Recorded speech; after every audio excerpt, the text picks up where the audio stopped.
quase 12 anos, trabalhei como operadora do 911. Foram 12 longos anos atendendo todo tipo de chamada, desde pessoas que se acham importantes até aquelas realmente assustadas e pedindo ajuda para situações extremas. Durante todo esse tempo, aprendi a guardar as chamadas mais difíceis em um canto da minha mente, a deixar de lado a dor que eu absorvia como uma esponja. Passei muitas noites sem dormir, mas há uma ligação que nunca foi apagada da minha memória. Entre todas elas, existe uma que estará sempre presente nos meus pensamentos. Lembro de cada detalhe porque tenho uma cópia da transcrição dessa chamada. Então, vou usá-la para contar o que aconteceu. Esta é a história de uma garota chamada Asha, uma Jane Doe que, como tantas outras, esteve na linha de frente de uma situação desesperadora. Nós, operadores do 911, somos o elo crucial entre as pessoas em perigo e os socorristas que chegam para ajudar. Nosso trabalho é reduzir o tempo de resposta e salvar vidas, e foi por isso que decidi entrar para essa profissão. Nunca fui muito atlética, então uma carreira na polícia ou no exército não era para mim. Isso sempre me incomodou um pouco porque, desde pequena, eu sonhava em tornar o mundo um lugar melhor. Quando descobri que poderia ser operadora do 911, não hesitei. Me disseram que não era um trabalho para qualquer um, que era algo que poderia afetar seriamente a saúde mental de quem o fazia. Parece loucura, né? Mas isso só me deixou mais motivada. No fim, era um serviço público. Mesmo sabendo que seria difícil e às vezes deprimente, eu estaria ajudando meus compatriotas americanos nos momentos mais sombrios. Além disso, ser despachante policial exige treinamento específico. Não é fácil ser operadora de chamadas ou despachante de serviços médicos de emergência, mas ser despachante policial é ainda mais complicado. Todos sabíamos que só os mais inteligentes e determinados conseguiam fazer isso. Por isso, fiquei nas nuvens quando passei no exame e fui aceita no curso de treinamento. Eu já era uma despachante experiente quando recebi a ligação de Ashlan. Poucas horas depois do início do meu turno. Tinha acabado de voltar da sala de descanso com uma xícara de café preto que prometia me manter acordada a noite toda. Sempre fazia uma pequena oração antes de atender cada chamada, esperando que não fosse nada sério, nada que me deixasse marcada. Mas assim que ouvi a voz da garota, soube que algo ruim estava por vir. Os gritos são horríveis porque você mal consegue entendê-los. Você passa os primeiros minutos tentando fazer a pessoa respirar o suficiente para falar. Mas os piores são os sussurros. Quando alguém liga sussurrando, é porque está em perigo iminente. Eles sussurram porque sabem que o que quer que esteja os ameaçando está muito perto. 911, qual é a sua emergência? Perguntei. A ligação tinha sido transferida de uma operadora geral. Assim que soube que precisava da polícia, me preparei. Estou bem na frente de uma lavanderia na Fourth Street. Houve um silêncio antes de a garota dizer que não sabia exatamente onde estava. Essa resposta me deu um arrepio. Isso vai ser complicado. O que está acontecendo? Tentei soar calma porque os jovens geralmente respondem melhor quando você se mantém relaxada. Mas a voz dela tremia, e eu sabia que algo horrível estava acontecendo. A tensão no ar era palpável, e eu só podia torcer para que ela me desse mais detalhes antes que tudo ficasse ainda mais assustador. A voz da garota parecia calma. Calma até demais. E isso me aterrorizava. Não havia nenhum traço de esperança no tom dela. Estou no quarto com ele. Ela soltou de repente, e aquelas palavras ecoaram na minha cabeça como um trovão. Eu estava presa, e o pior era que não era um lugar isolado, mas um bairro comercial e residencial. Por um momento, tentei me acalmar, pensando que aquilo poderia ser resolvido sem complicações. Você sabe a cor da casa? Perguntei, tentando mudar um pouco o foco para obter mais detalhes e mantê-la concentrada. Não. Aquela simples palavra me deu um mau pressentimento. As coisas estavam realmente ruins. A polícia não pode simplesmente arrombar a porta de todos os apartamentos próximos à lavanderia na Fourth Street sem um bom motivo. Por favor, venham rápido.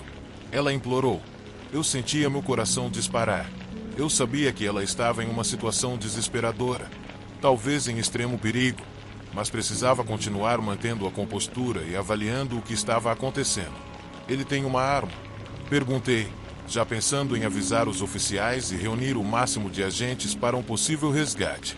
Ele tem uma arma de choque, ela disse, falando cada vez mais baixo, mas mantendo uma calma estranha, considerando a gravidade da situação. Continuei a conversa, tentando tranquilizá-la e reunir o máximo de informações. No fim, os policiais conseguiram chegar a tempo e resgatar Asha. No entanto, ao vasculharem a casa, encontraram os corpos de outras 2 mulheres desaparecidas. O homem que a manteve presa, Paul Great, foi preso e condenado.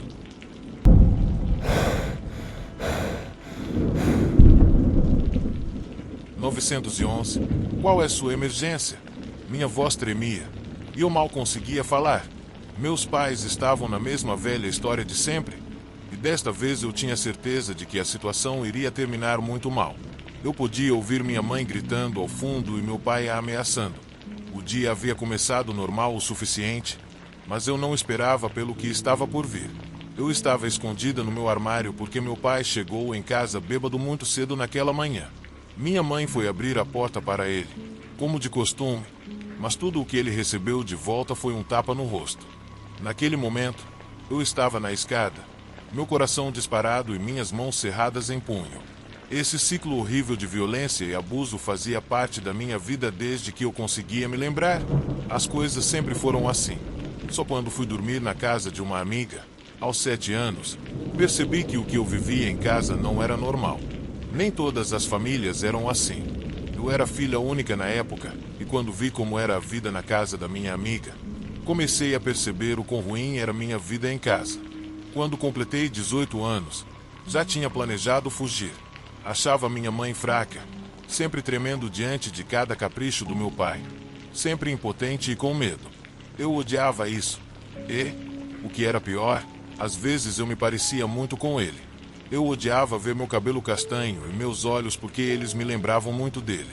E minhas sardas me irritavam ainda mais. Lembro-me de uma vez que meu pai bateu tanto na minha mãe que ela caiu no chão. Naquele momento, seus olhos cheios de medo encontraram os meus. E ela disse: "Alice, venha aqui." Ela tinha manchas de cerveja na blusa e sua calça estava desalinhada. Naquele instante, eu me virei e corri escada abaixo. Ainda tenho cicatrizes daqueles momentos em que não consegui escapar a tempo ou não vi o golpe chegando. Ninguém se perguntava por que eu usava roupas de mangas compridas e cachecol até no verão. Provavelmente pensavam que era uma escolha de moda estranha. Mas a verdade é que eu tinha vergonha e tentava esconder tudo de todos, fingindo ser apenas uma garota comum com uma família normal. Desta vez, no entanto, eu tinha algum dinheiro guardado, o suficiente para viver sozinha por um tempo. Pensei em encontrar um emprego ou algo para fazer e me sustentar. Finalmente, eu era maior de idade, e isso significava apenas uma coisa para mim: liberdade. Naquela manhã, ouvi os passos do meu pai cambaleando atrás de mim, depois de dar um tapa na minha mãe na porta. Eu sabia que as coisas iam ficar feias para mim. Então, corri em direção ao meu quarto para me abrigar. "Espere!" Minha mãe gritou, e quando olhei para trás, vi que ela estava no chão, tentando agarrar a perna dele enquanto ele a arrastava com cada passo. Ela sempre tentava detê-lo, suportando o pior da violência, mas nunca conseguindo nada. Lembro-me de ter perguntado a ela uma vez por que ela não simplesmente ia embora. Ela, com lágrimas nos olhos, me disse que não tinha para onde ir, seus pais estavam mortos, e nós éramos sua única família. A imagem do meu pai chutando o rosto da minha mãe enquanto ela tentava agarrar a perna dele ainda me assombra. Não consegui parar para olhar novamente. Apenas subi as escadas, fechei a porta e me escondi no armário. Os gritos dela eram claramente audíveis, mesmo que eu tentasse me encolher em um canto escuro. Eu sentia que não podia fazer nada além de ficar lá. No entanto, desta vez, senti que era o suficiente. Com as mãos trêmulas, peguei meu telefone e disquei. 911, qual é sua emergência? Repetiu a atendente. Eu engasguei enquanto soluçava, e minhas lágrimas embaçavam minha visão. O armário parecia uma prisão, e por um instante achei que a ansiedade e o medo fossem me dominar. Ele vai nos matar, consegui dizer, com a voz entrecortada e tremendo. Foi um momento de desespero. Naquele momento minha mãe gritou por ajuda novamente, e eu sussurrei: "Por favor, venham rápido." Então desliguei e saí do armário com os joelhos tremendo. Demorei um segundo para me acalmar, respirei fundo e desci as escadas. Mas, ao chegar à sala de estar, a cena era horrível. Minha mãe tinha sangue no rosto, e seu cabelo loiro estava uma bagunça. Meu pai estava de pé sobre ela, chutando-a com força. Fiquei paralisada, incapaz de formar frases coerentes, e naquele momento nossos olhos se encontraram. Ela balançou a cabeça, tentando me dizer que eu precisava fugir. Mas, apesar do pânico que eu sentia, mantive o olhar fixo no do meu pai. Eu já chamei a polícia, eu disse, tentando controlar o tremor na minha voz. Eles já estão a caminho. Naquele instante, os olhos dele, escuros e cheios de raiva, se encheram ainda mais de fúria. Eu sabia que não tinha escolha a não ser correr, mas fiquei imóvel. Em retrospectiva, eu deveria ter corrido, mas não consegui. Você fez de novo, gritei para ele, tentando manter minha posição, apesar do medo que sentia. Podia sentir o cheiro da cerveja no hálito dele, mas tentei não me intimidar. Minha voz tremia, mas continuei repetindo o que havia dito antes. A polícia está a caminho. Dei um passo para trás. Embora meus instintos me dissessem para fugir, eu não podia deixar minha mãe com aquele monstro. Então fiquei, mas meu coração batia como louco. De repente, vi meu pai pegar algo, e antes que eu pudesse reagir, ele levantou o braço tão rápido que não tive tempo de calcular a situação. Senti algo afiado arranhar meu rosto, e um grito escapou da minha garganta enquanto eu sentia o sangue escorrendo. Ele estava segurando um cinto com espinhos, do tipo que machucava no contato. Sem me dar tempo para reagir, ele me agarrou pelos cabelos e me arrastou até onde minha mãe estava. Ele me empurrou com força, e nós colidimos. Vou te ensinar uma lição que você nunca vai esquecer, ele disse, e a voz dele, cheia de fúria, fez minha pele arrepiar. Olhei para a mão dele ainda segurando aquele cinto e pensei, isso não pode terminar bem. Mas percebi que ele estava tão bêbado que talvez isso nos desse uma chance de escapar. Mãe, a gente tem que sair daqui, eu disse, enquanto a empurrava para se levantar. Ela soltou um gemido e levantou-se lentamente, segurando o lado do corpo como se estivesse com dificuldade para se mover. Naquele momento, o cinto subiu novamente, e eu empurrei minha mãe para fora do caminho a tempo. Ela caiu sobre mim, e gritei de dor enquanto o peso dela me fazia cambalear. Corre, eu gritei. Seus olhos estavam cheios de desespero, e nós duas sentimos a urgência de sair daquela sala. Meu pai deu mais um golpe com o cinto, mas consegui desviar. Então ele tropeçou e caiu de cara no chão. Foi nesse momento que aproveitei a oportunidade e corri em direção à porta. Minha mãe já tinha alcançado a saída, e eu estava logo atrás dela. Naquele instante, ouvi a sirene se aproximando, e o carro da polícia parou bem na nossa frente. Os policiais saíram rapidamente, notando nossa aparência cheia de hematomas e sangue, e chamaram uma ambulância imediatamente, relatando que nossa condição era crítica. Enquanto minha mãe era tratada por costelas machucadas, eu levei alguns pontos no rosto e recebi gelo para o inchaço. Meu pai nem sequer resistiu quando foi levado. O depoimento que demos contra ele foi tão forte que eu sabia que ele ficaria preso por muito tempo. No fundo, eu desejava nunca mais vê-lo novamente. Depois desse pesadelo, minha mãe se juntou a um grupo de apoio para pessoas que sofreram abusos. Pouco a pouco, ela foi melhorando, e eu a apoiei com o dinheiro que tinha até conseguir meu primeiro emprego como garçonete. Eu nunca imaginei que meu futuro poderia ser assim. Mas agora que estávamos livres do meu pai e de toda a violência dele, o futuro parecia brilhante e tudo parecia possível. Olhei para frente, sabendo que tudo isso foi graças àquele pequeno ato de coragem que me levou a fazer a ligação para o 911.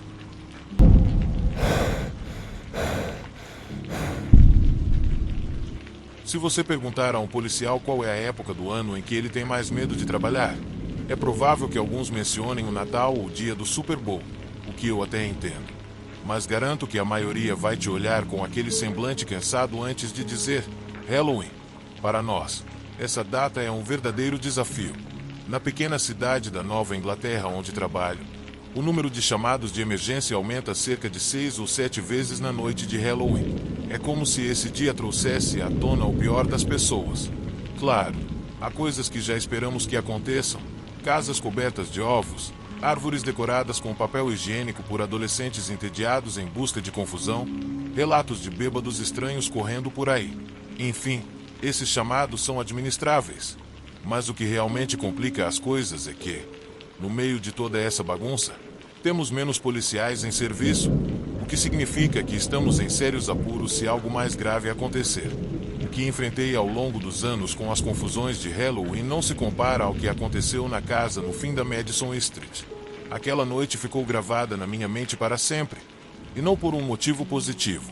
Tudo começou quando respondi a um chamado sobre um grupo de adolescentes que estavam pedindo doces de forma agressiva. E o pior, eles não estavam nem usando fantasias. Isso é exatamente o que me incomoda no Halloween.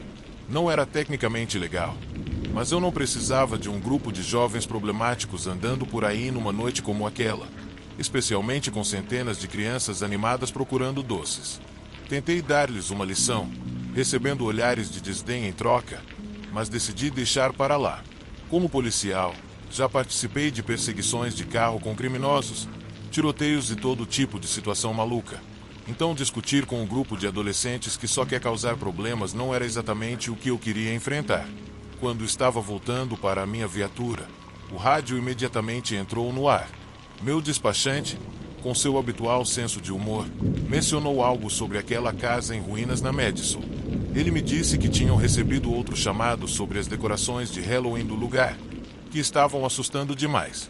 Esse já era o terceiro chamado do dia sobre o assunto, então ele sugeriu que eu desse uma olhada se tivesse um tempo livre. Nós rimos disso, claro. É comum recebermos chamadas absurdas no Halloween. Além dos adolescentes, sempre tem os velhos rabugentos que simplesmente não suportam ver os outros se divertindo. Por exemplo, há uma mulher cristã que nos liga todo ano reclamando da mesma coisa. Crianças invadindo sua propriedade enquanto pedem doces. Eu realmente não entendo por que ela leva isso tão a sério. Ainda assim, sigo com meus deveres, respondendo às chamadas e me mantendo alerta. Algumas horas se passaram, a noite ficou escura, e as crianças pequenas, acompanhadas pelos pais, começaram a voltar para casa. Restavam apenas alguns grupos de adolescentes indo para festas ou alguma boate. Então a despachante mencionou novamente a casa da Madison. Ela me disse que tinham recebido mais algumas chamadas sobre as decorações que estavam assustando crianças e pais por lá e pediu que eu passasse para verificar. A ideia de enfrentar algum ermitão obcecado por filmes de terror, que estava prestes a me dar uma lição sobre Halloween e seu direito de decorar como quiser, não me animava nem um pouco. Nem ter que dar uma lição de moral sobre respeito aos vizinhos e blá, blá, blá. Com o vento frio do Halloween soprando, às vezes sinto que sou o padrasto rabugento do mundo. Realmente sinto. Então, entrei na viatura e fui para aquela parte da cidade, que é um pouco mais decadente. Quando cheguei a Madison, vi a casa imediatamente. Não tinha como não ver. Era uma velha casa colonial coberta de decorações de Halloween. Havia cartazes de vampiros e zumbis por toda parte, teias de aranha falsas decorando a varanda. E eu contei umas 2 dúzias de abóboras esculpidas espalhadas pelo gramado, com alguns designs bem elaborados. Mas o que realmente me deu arrepios foi algo pendurado em um grande carvalho ao lado da casa. Era a decoração de Halloween mais perturbadora que eu já tinha visto. Não era perturbadora porque parecia real demais. Os membros eram muito rígidos e o cabelo parecia super falso. No entanto, a forma como estava posicionada fez meus pelos se arrepiarem enquanto eu observava da viatura. A figura estava pendurada pelo pescoço em um dos galhos grossos da árvore, balançando suavemente na brisa de outono. Olha, eu sou policial e já vi coisas estranhas no meu trabalho, então não me assusto facilmente. Pelo contrário, sou bem lógico e racional, mas aquela figura me deu um calafrio na espinha. Ela realmente parecia um homem enforcado de verdade. Saí do carro, mantendo os olhos fixos na decoração, enquanto caminhava em sua direção. As folhas secas estalavam sob meus pés a cada passo, e peguei a lanterna no meu cinto para iluminar a árvore. Foi então que percebi o motivo de as pessoas estarem tão alarmadas. A textura da pele daquela coisa era muito gráfica, manchada e de um tom arroxeado, quase como se fosse um cadáver de verdade. Eu me senti um pouco tolo por ficar tão perturbado com uma simples decoração de Halloween bem feita. Mas então um cheiro metálico e nauseante me atingiu, misturando-se com o que eu tinha presumido ser apenas uma decoração espalhafatosa. Naquele momento, eu soube que não era uma brincadeira. Aquilo era um cadáver de verdade. Estava pendurado ali o dia inteiro, e dezenas de crianças tinham passado por ele sem perceber. Meu estômago revirou horrivelmente, e eu corri de volta para a viatura, chamando o legista o mais rápido possível pelo rádio. Minha despachante quase desmaiou quando contei o que tinha encontrado, horrorizada ao saber que as pessoas passaram o dia todo olhando para um corpo sem saber. Descobriu-se que o homem enforcado era Ernest Brown, um professor aposentado que, segundo os investigadores, havia sido enganado por pessoas desprezíveis que se passavam por uma garota menor de idade. Eles o ameaçaram de expor algumas das coisas nojentas que ele disse online, e ele decidiu que a melhor saída era acabar com tudo. Sem pensar nas consequências, ele se enforcou na árvore. As pessoas me criticam por não gostar do Halloween e riem de mim quando sou cético sobre essa data. Geralmente falam sobre o quanto vão se divertir ou qual fantasia vão usar, mas elas não fazem ideia das coisas sombrias que às vezes acontecem nessa noite, as coisas que estão escondidas à vista de todos. Às vezes, penso que, se elas soubessem o que realmente acontece nas ruas naquela noite, não teriam tanta pressa em sair para comemorar.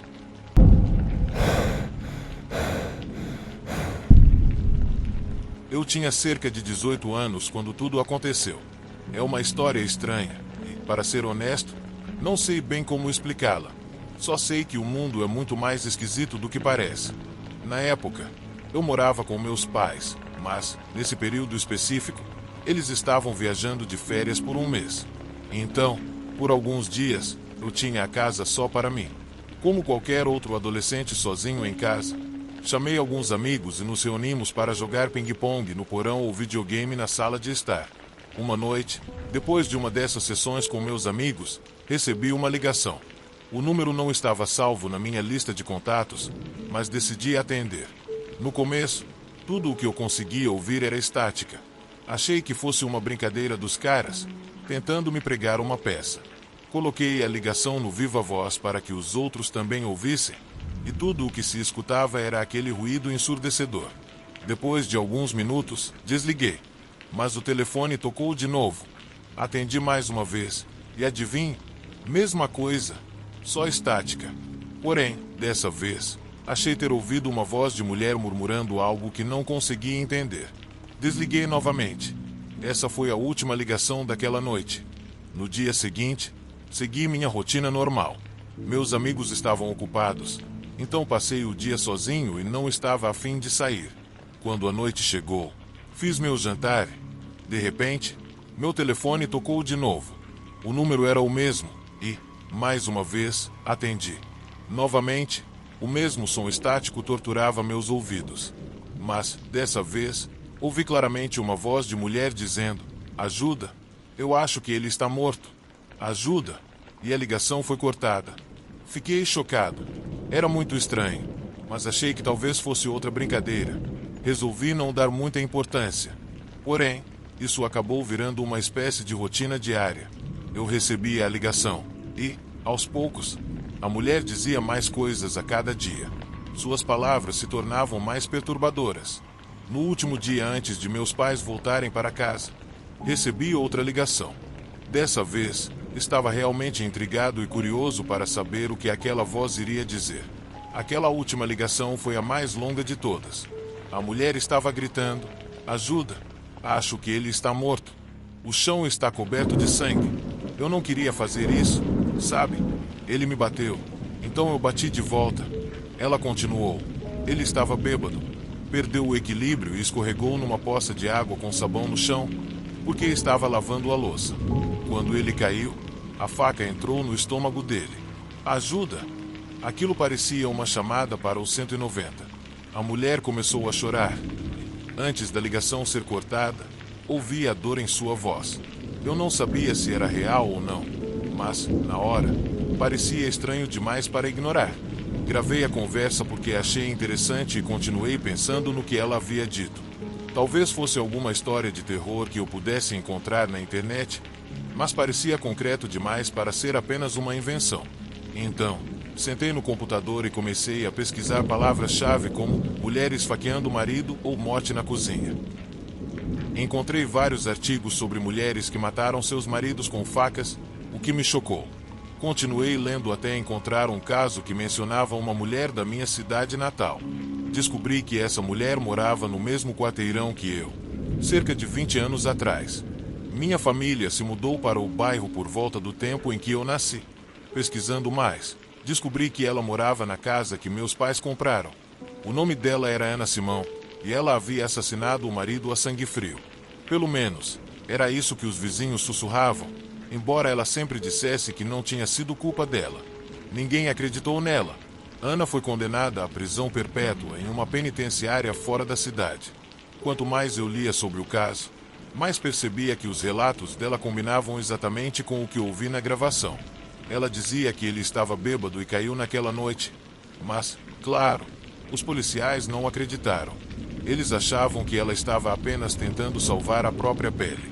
Ela tentou convencer as autoridades a recuperar a gravação da ligação que fez para o 190, mas disseram que ela nunca existiu. Para a polícia, Ana nunca havia feito a ligação. Aquela história me intrigou tanto que decidi ir à prisão para falar com ela. Precisava contar o que tinha ouvido e as semelhanças com sua declaração. Talvez eu pudesse ajudá-la de alguma forma. Cheguei à penitenciária e disse ao guarda que queria ver Ana Simão. Antes que pudesse explicar, o guarda me interrompeu. Você conhecia a Ana? Respondi que não, que só queria falar com ela. Então, ele olhou para o arquivo e me disse que Ana tinha morrido na noite anterior. Fiquei paralisado. O que aconteceu? Perguntei, cruzando os braços para disfarçar o nervosismo. Ele me contou que ela passou a noite gritando que era inocente e ameaçando se matar várias vezes. No começo, verificaram se ela estava bem, mas, como parecia estar, ignoraram. Ana mencionou a ligação para o 190 e como iria provar sua inocência. Ela cumpriu a ameaça, disse o guarda, simplesmente. Congelei por alguns minutos. Quando me virei para ir embora, uma mulher se aproximou de mim. Desculpe, você disse que conhecia Ana Simão. Ela perguntou, os olhos cheios de lágrimas. Então, contei sobre a ligação, a gravação e tudo o que havia descoberto. A mulher confirmou. Sim, essa era a voz dela. Ela começou a chorar. Ela só queria ser ouvida. Não queria ser lembrada como uma assassina. O mais louco de tudo isso é que recebi aquelas ligações por engano. O número estava errado. Não sei como as gravações chegaram até mim, mas tudo o que posso dizer é que lamento não ter chegado um dia antes.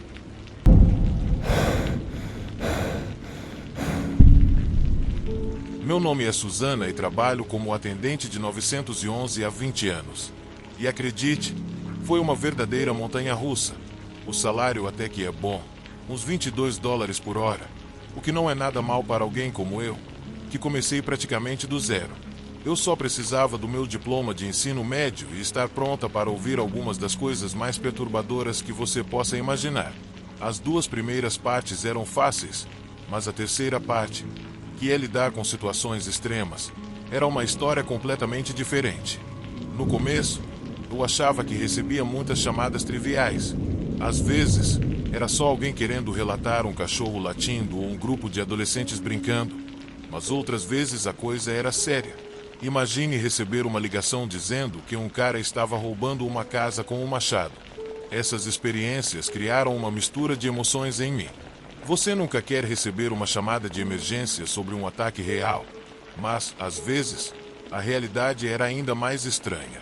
Como o caso de uma criança sendo eletrocutada por enfiar um garfo em uma tomada. Também aconteceu várias vezes. No meio da loucura das chamadas, eu aprendi a diferenciar o sério do trivial.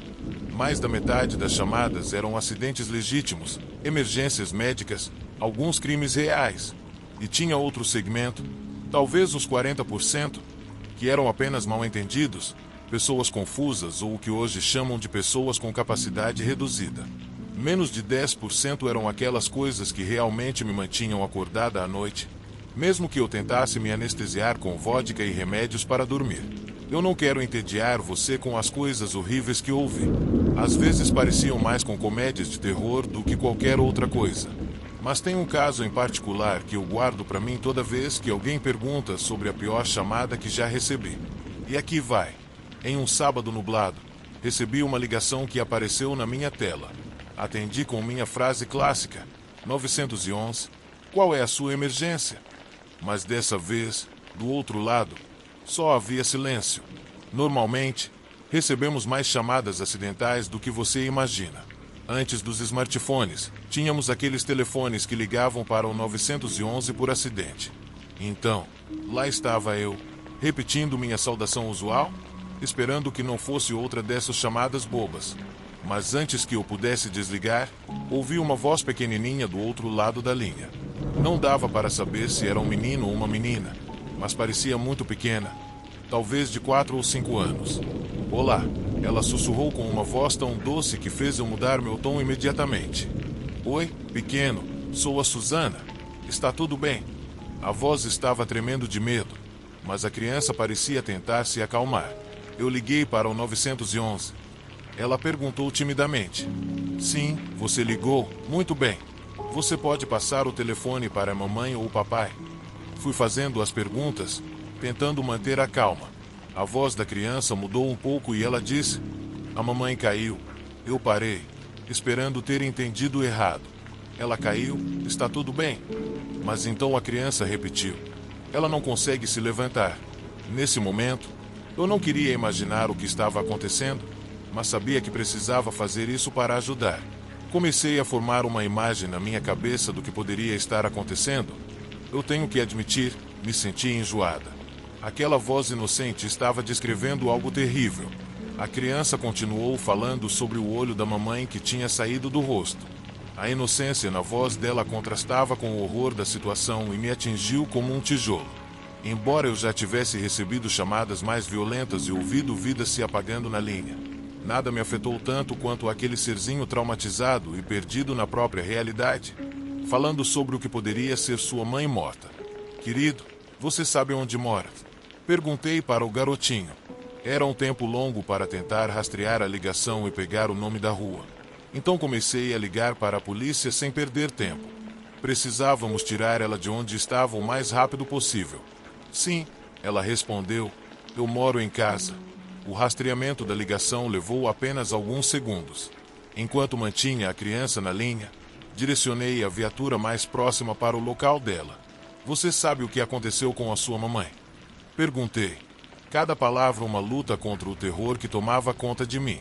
O maior medo que eu tinha era que tivesse alguém na casa pronto para machucar o garotinho. A voz trêmula da criança continuou. Mamãe e papai estavam gritando. Ok, querido, eu preciso que você pare de olhar para a mamãe. Você pode fazer isso para mim? Tentei soar calma. Sim, ela respondeu. Quero olhar para o Olaf, ela mencionou. E eu soube que estava falando do boneco de neve do filme Frozen. Perfeito. Eu quero que você fique no telefone e olhe para o Olaf, disse a ela, enquanto tentava manter a mente dela ocupada e longe da situação horrível. Descreva o Olaf para mim. O que ele faz? E assim eu continuei perguntando, questionando, até que finalmente ouvi o policial chegando no local. Eles entraram correndo porque, aparentemente, a porta estava aberta. Aconteceu que era uma menina e ela tinha apenas 4 anos. O nome dela era Rebecca e ela foi levada para os serviços infantis, entrando agora no sistema de adoção. Eu esperava que ela encontrasse uma família que a amasse e lhe desse a estabilidade que ela precisava. Mais tarde, soube que o pai dela nunca havia estado presente na vida da garota. A realidade era que o cara que havia espancado a mãe dela até a morte com um bastão de beisebol era o atual namorado dela. Um sujeito com um histórico de problemas com drogas e violência. Tudo aconteceu por uma briga boba. Depois de matar a mulher, ele tentou fugir do estado para escapar da justiça. Mas, como é de praxe, a sorte não estava ao lado dele. Uma luz traseira quebrada levou a uma parada de trânsito rotineira. O policial notou que o cara estava nervoso demais. Então, ao verificar o carro, encontrou o bastão ensanguentado no porta-malas. Não vou mentir, essa não ocupa o primeiro lugar como a pior chamada que já recebi no meu trabalho. Existem algumas que ainda me dão pesadelos à noite, anos depois. Mas essa é a única que eu me sinto um pouco mais confortável para falar. Talvez porque haja um lampejo de esperança no final. A menininha foi adotada por um casal amoroso que estava procurando alguém como ela. Pelo menos essa parte da história teve um final feliz, e isso me consola.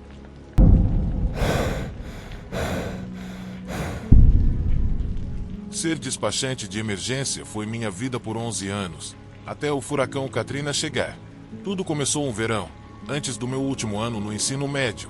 Eu tinha decidido entrar para a área de segurança pública depois de fazer algumas visitas ao departamento de polícia. Eu imaginei que seria igual aos filmes, cheio de perseguições de alta velocidade e sirenes tocando o tempo todo. Mas, ao ver o que eles realmente faziam durante os patrulhamentos, minha perspectiva mudou completamente. Não era apenas sobre ser o garoto legal com uma insígnia e uma arma, mas sobre se conectar com a comunidade. Os policiais conheciam as pessoas pelo nome, ajudavam os idosos a carregar as compras e evitavam que as crianças se metessem em confusão. Eles realmente estavam fazendo a diferença. Não eram apenas dois caras atirando por diversão. Então, nos finais de semana e alguns verões, comecei a trabalhar meio período no rádio. Eventualmente, consegui um cargo de tempo integral depois de me formar no ensino médio. Embora não fosse ilegal para um menor de 18 anos trabalhar em um centro de despacho, eu não poderia atender chamadas de emergência sem um operador certificado pela APO comigo. Para quem não sabe, a APO é a Associação de Oficiais de Comunicações de Segurança Pública e é o padrão nos Estados Unidos, onde todos devem obter a certificação para trabalhar em centros de despacho. Eu podia operar o console de emergência médica e de incêndio, mas era totalmente ilegal para mim lidar com informações do Sistema Nacional de Crimes, o SIC, sem a certificação. Essa era apenas uma das muitas regras que eu não podia contornar até completar 18 anos. Então, passei meus dias ajudando no Centro de Despacho de Incêndios e Emergências Médicas do Condado de Mobile, enquanto aguardava para completar a maioridade e conseguir minha certificação. Além disso, era bombeira voluntária nas horas vagas, o que era um pouco arriscado e não muito comum por aqui. Mas essa é outra história. No dia fatídico, o mesmo dia em que o Katrina atingiu a costa do Golfo, eu estava de plantão como operadora de 911 em Mobile, Alabama. Recebi uma enxurrada de chamadas de Nova Orleans e da costa do Mississippi. Acredito que começamos a recebê-las porque os centros de despacho a oeste estavam colapsando. Uma das chamadas que lembro claramente foi de uma mulher gritando que estava presa em sua casa na Gordon Street, entre Florida e Law. Tive dificuldade em entender no começo, porque também temos uma rua chamada Florida aqui. Mas depois de verificar e não encontrá-la, perguntei de qual cidade ela estava ligando. Ela respondeu que era de Nova Orleans. Ouvir isso fez meu coração afundar. Claro que a água havia inundado completamente o andar inferior da casa dela e ainda estava subindo. Perguntei se ela conseguia encontrar uma saída, se havia janelas no segundo andar pelas quais ela poderia escapar, mas não. Ela me disse que tinha uma casa de um andar com um sótão. Tentei entrar em contato com o 911 e o Corpo de Bombeiros de Nova Orleans, mas as linhas estavam congestionadas. Foi um caos total. As chamadas de Nova Orleans e das áreas costeiras estavam inundando os centros de despacho de todo o país. Sempre que eu conseguia passar por algum ponto e chegar até uma unidade, ouvia silêncio devido à força do furacão. Tentei manter a calma enquanto falava com ela, focando nos amigos, na família, na vida dela antes da tempestade levar tudo embora. Ela parecia ser uma mulher bem querida, mas estava desesperada por causa dos parentes mais velhos, especialmente porque sabia que eles estavam ainda mais indefesos do que ela naquele momento. Sua preocupação e vulnerabilidade ficavam evidentes ao telefone. E eu me perguntava se havia algo que eu pudesse fazer para ajudar. Nunca vou esquecer a generosidade daquela mulher, mesmo em uma situação tão desesperadora. Quando ela me disse que a água já estava na altura da cintura. Sugere que ela fosse para o sótão e pegasse comida e água para se manter até a ajuda chegar. Ela brincou, dizendo que poderia esvaziar a geladeira e levar tudo para o sótão. Até mesmo os restos do jantar de ontem. Ela era uma mulher incrivelmente forte, e me impressionou como o espírito humano pode brilhar mesmo nos momentos mais sombrios. Com o passar do tempo, notei que a voz dela estava começando a tremer. Sua respiração estava mais rápida. De repente, ela me disse que a água estava começando a entrar no sótão pelo piso. Eu não conseguia acreditar. Nunca imaginei que a água subiria tanto. Meu coração afundou ao perceber que a situação era muito mais grave do que eu imaginava. Sem saída e com a água subindo, perguntei se havia uma janela no sótão pela qual ela poderia escapar. Ela respondeu que não havia. E naquele momento, o pânico começou a tomar conta de mim. Eu estava preso em um espaço fechado e a água ainda subia. Desesperada, pedi que ela encontrasse algo pesado, algo que pudesse usar para quebrar o teto ou o ventilador para escapar. Ouvi ela xingando e gemendo enquanto tentava usar um objeto que eu não conseguia identificar para tentar sair. A batida ficou cada vez mais fraca e menos frequente. Finalmente, ela voltou ao telefone com uma voz cheia de terror. Não consigo. Não consigo passar pela ventilação. O que eu vou fazer? Ela gritou. O pânico era palpável. A água já estava na altura da sua cintura e ainda subia. Meu coração se partiu ao ouvir a voz dela se quebrar enquanto as lágrimas começavam a surgir. Eu vou ficar na linha com você o tempo que precisar, eu disse, tentando acalmá-la. Então, fiquei assim, ouvindo enquanto ela chorava, rezava e xingava. Depois, comecei a ouvir ela lutar para manter a cabeça fora da água e o telefone fora da água. De repente, a chamada foi cortada. Até hoje, não sei se ela sobreviveu ou não. Mas, pela situação em que ela estava, provavelmente não. E o pensamento disso me quebra o coração. Deixei meu trabalho no centro de despacho cerca de 4 meses depois do Katrina. Me inscrevi em sessões de terapia em um consultório no centro de Mobile, buscando ajuda para lidar com as chamadas mais traumáticas que eu já havia atendido. Para minha surpresa, o terapeuta, que era especializado em policiais e despachantes, me disse que eu deveria deixar o trabalho. Ele me explicou que as pessoas têm uma capacidade limitada de suportar o trauma. Talvez eu tenha atingido meu limite, mas eu não me arrependo de ter ficado na linha com aquela pobre mulher em Nova Orleans. Se tivesse que fazer tudo de novo, faria sem pensar 2 vezes. A conexão humana que senti, embora trágica, valeu a pena, e tenho certeza de que minha companhia fez seus últimos momentos menos dolorosos e angustiantes. Às vezes, apenas estar lá para alguém no pior momento da vida deles pode significar tudo. E isso é algo que nunca vou esquecer.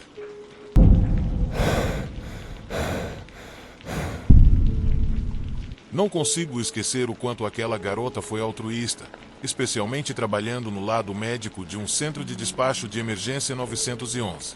Desde que os smartphones se tornaram mais avançados, ouvi dizer que localizar alguém está muito mais fácil.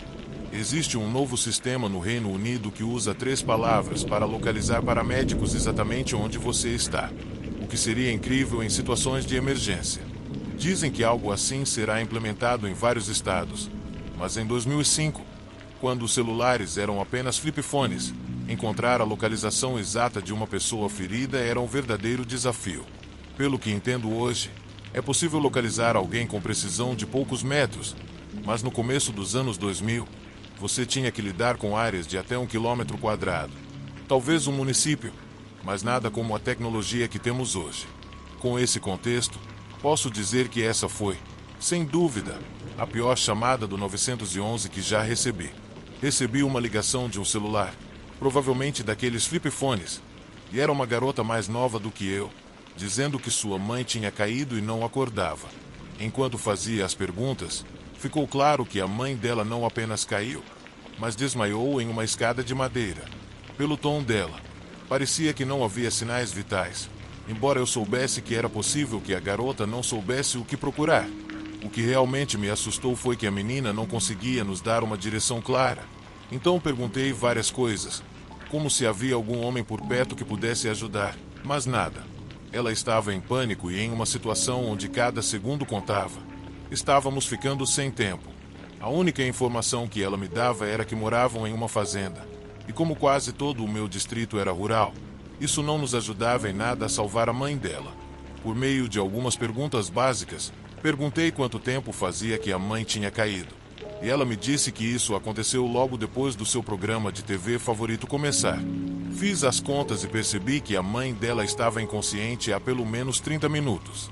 Nessas situações, somos ensinados a manter a calma e ser o mais profissionais possível. Um instrutor me disse que ser o mais robótico possível ajudava a salvar vidas, mantendo distância emocional, mas ouvir que a mãe dela estava assim há meia hora fez meu peito se apertar como se um bloco de gelo o estivesse segurando.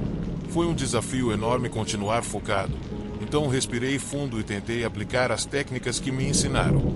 Perguntei o nome da rua, se havia algum ponto de referência ou o que ela podia ver da entrada, mas tudo o que ela conseguiu me dizer foi que sua família ia à igreja todo domingo. Isso não ajudou muito. Alguns minutos depois, meu supervisor estava analisando um mapa da nossa área, onde marcamos todas as igrejas próximas à fazenda.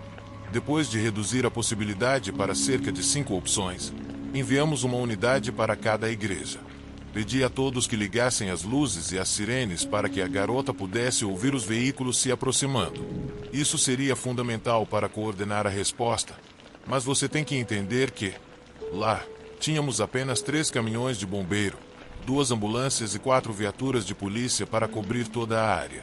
Encontrar a localização dessa garota significava arriscar a vida de outras pessoas para salvar uma. A tensão ficou insuportável. Mas a boa notícia chegou quando alguns delegados do xerife e policiais rodoviários ofereceram sua ajuda. Em apenas 15 minutos após a ligação, eu nunca tinha testemunhado uma resposta tão rápida e grande em nossa área. Lembro-me de ter notado o tempo, porque foi nesse momento que descobri que o telefone que ela estava usando era sem fio e que a família dela havia deixado o telefone bem na base das escadas, perto da porta da frente. Isso significava que ela poderia sair, procurar as luzes e ouvir as sirenes. Foi uma grande descoberta para encontrar a localização dela. A ansiedade aumentou ainda mais quando parecia que a garota não conseguia abrir a porta da frente. Mas, em um momento de verdadeira alegria, ouvi ela gritar: "Isso, eu abri." Então, só tive que cruzar os dedos e torcer para ouvir as sirenes a tempo. Sei que isso soa clichê, mas em situações de vida ou morte, essas pequenas esperanças parecem grandes milagres. Os minutos pareceram uma eternidade e nunca entendi de verdade o conceito de tempo elástico até aquele momento. Quando a garota finalmente ouviu nossas sirenes, parecia que horas haviam se passado, mas não havia tempo para comemorar, porque agora tínhamos que descobrir qual dos veículos de emergência chegaria primeiro. Pensando rápido, um colega me pediu para dizer a cada um deles para desligar suas sirenes, um de cada vez. Pedimos para ligarem novamente, para descobrir qual estava mais próximo. Aconteceu que um dos caminhões de bombeiro era o mais perto, então enviamos todos de volta às suas posições e depois se dispersaram, com as sirenes tocando novamente. Finalmente, um oficial de patrulha chegou à rua dela, e a garotinha pôde vê-lo chegando. "Corra para o caminhão de bombeiro, querida", gritei para ela enquanto, felizes, rompíamos em aplausos silenciosos, sabendo que estavam a caminho. A tensão aliviou um pouco, e havia um sentimento de alívio no ar, e a maioria de nós expressou nossa felicidade apenas batendo o ar ou enterrando a cabeça nas mãos. Quando a garota finalmente encontrou o caminhão, o motorista conseguiu se comunicar conosco e confirmar a localização dela. O trabalho dele estava praticamente feito. Eu continuei na linha enquanto os paramédicos iam para a casa dela. Então nos despedimos, e tudo o que restava era um momento de espera, esperando que a mãe dela estivesse bem. Naquele momento, a mãe dela já estava desmaiada há quase 1 hora, e a angústia era palpável, mas soubemos mais tarde que ela acordou e estava extremamente desorientada.